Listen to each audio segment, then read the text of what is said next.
exuberance. That's good. Well, good morning.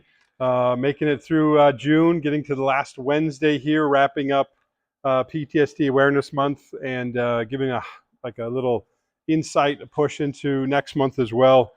So just a few things to be able to talk through this morning as we review what's been going on. Monday's email was this kind of example of I think it was eight videos, different perspectives people had about PTSD, just highlighting two of them that were the ones I was grateful to find. One was just the first one of how people said how I got PTSD, right? How I discovered I had PTSD. So a good cross section from, excuse me, people who are in the military to describe their experience with that, but also just some, let's say, civilians who everyday life were talking about their own.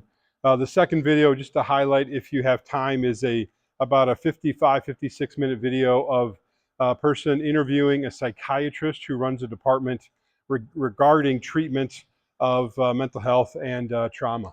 And it was just really interesting to watch that, just even as a professional. Obviously, you don't always get an hour of talking with a psychiatrist given their schedules and impact of what's going on.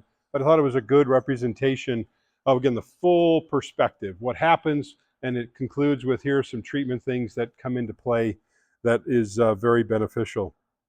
And of course, some encouragement, some challenges to see if these would be helpful. If the whole month about PTSD awareness is being prepared in case something were to happen, to homework or intentions really to have you guys try and do is really remember or record one thing from this month that you've come across that would be aiding you down the road or somebody else you care about, because that's one of those aspects that if you're in the military, sure, maybe there's some training, some ongoing things that help people be ready for PTSD, but like the rest of us should have some knowledge or awareness of what to do just in case something fierce happens, so it doesn't necessarily lead to PTSD. And whatever that was just this encouragement to say, go mention that to somebody, talk to that to somebody. Just so much related to, hey, here's a interesting fact that I came across and thought that you might be interested in knowing about what it is. Because that person or somebody in your support network, my theory is 10% of people around us might be going through PTSD or acute stress or something else, and you have no idea that they've been battling something like that. So it might be a way to grow and deepen that support network. So some final facts here about PTSD. These are some best estimates of how common PTSD in the U.S. population is. Um, this is from the Veterans Affairs Department. So this isn't just military, this is everybody. About 6 out of every 100 people in the U.S. population will have PTSD at some point in their life. About 5 of every 100 adults, 5% has PTSD in any given year. So even right there are some of those numbers that are indicating that, right, PTSD doesn't necessarily have to be a chronic kind of situation. In 2020, about 13 million Americans had PTSD, which that date was kind of interesting to me, and so read further in the article.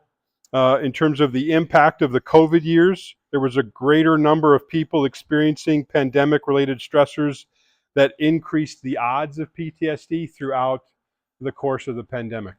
And that's easy to understand just given how limited people's coping skills were during that time and how much additional stress occurred, which probably put things out of balance and made people more vulnerable to a variety of mental health issues. Women are more likely to develop PTSD than men. Just over last week, I was not able to find additional justification for that outside of just this kind of general consensus that men compartmentalize more than women do. It's more of a natural skill. And I think when that comes to significant or negative events, that compartmentalization might pay more of a dividend than the natural inclination of women to be more emotional and relational. So when that stuff is interfered with, it seems to cause more of a gap in ability to function. That'd be my guess as to why women are more susceptible to men. So it kind of leads to this fact here at the last one. About 8 of every 100 women and 4 of every 100 men will have that PTSD. So when you break down that number a little bit, there's that double statistic there for women who will potentially have that more than men. So something to pay attention to in your own circles, in your own support networks, and see where that goes. Some questions for us, though, just related as we look back on the month. See what you guys think about this one.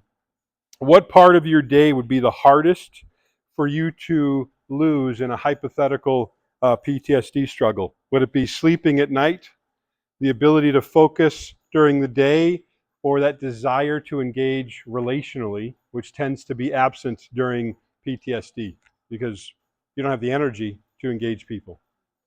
So not sleeping at night, not being able to focus during the day because of all those distractions and things running through your mind, or nightmares at night, or just this withdrawal from people. Which one of those seems to be the most impactful for you if you were going through that situation? What would be the hardest? Sleep? Yeah. Kind of the thing that turns up the volume of that PTSD struggle because your brain already can't reset, and then you're not sleeping to cause it to reset. So it's a good one. Anybody else? If you had to choose between those three?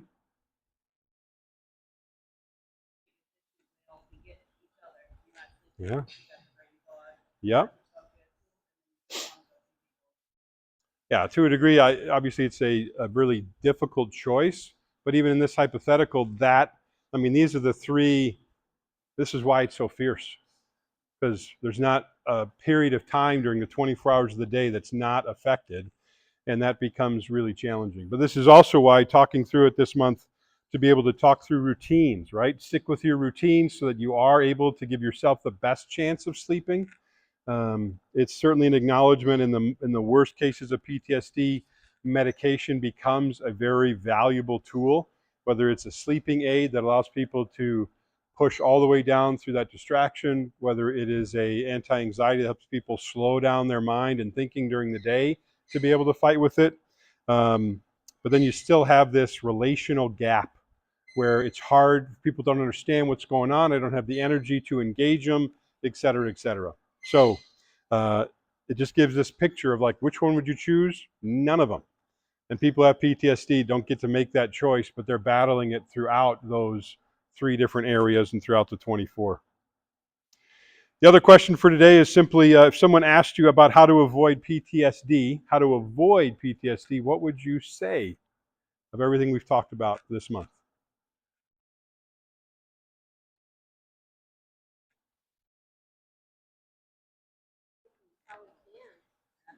What?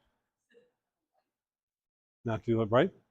Well, it's again, answering my own question is, whenever you go through something, don't be silent, don't withdraw, right? Find somebody to talk about right away. It is, no matter what you face, no matter what happens, if you go through a really horrific car accident, doesn't mean it's going to lead to PTSD.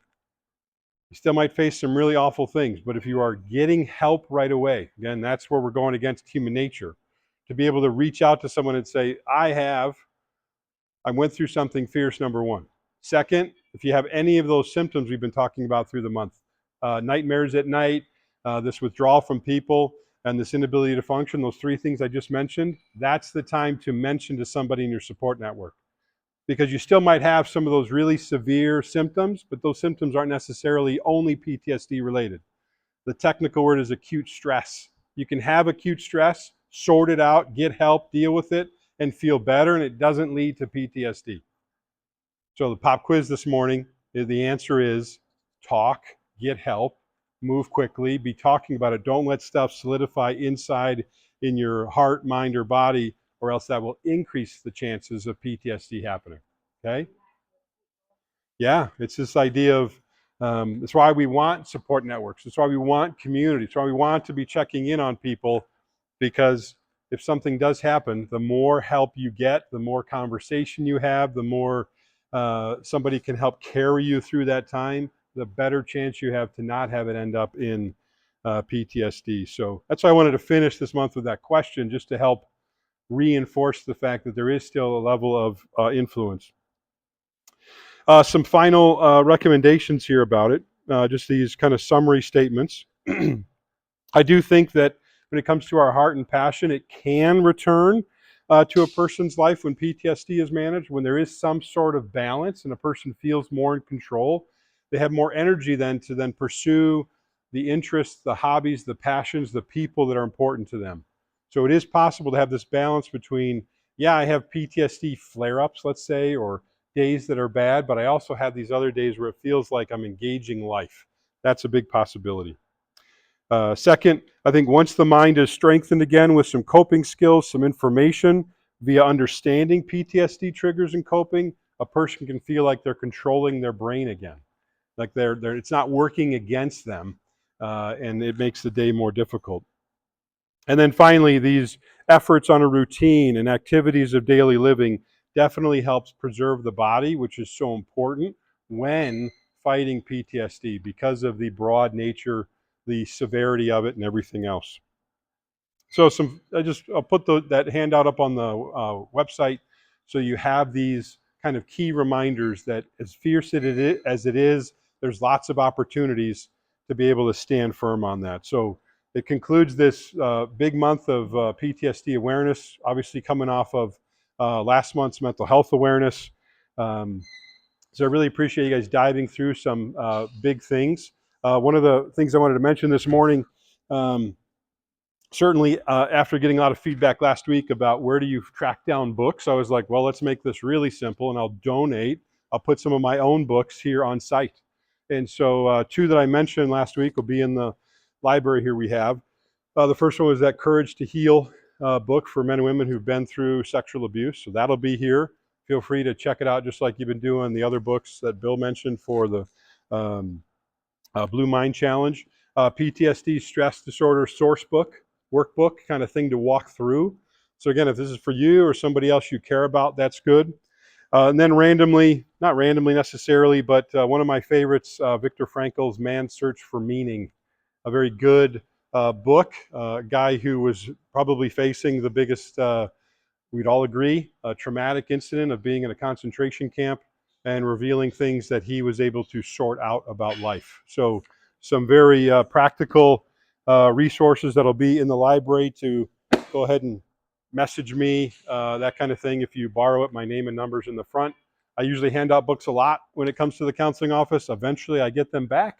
And that's probably why I don't have the other two that were on my list, because somebody is borrowing them and using them, and that's okay. So take them and use them.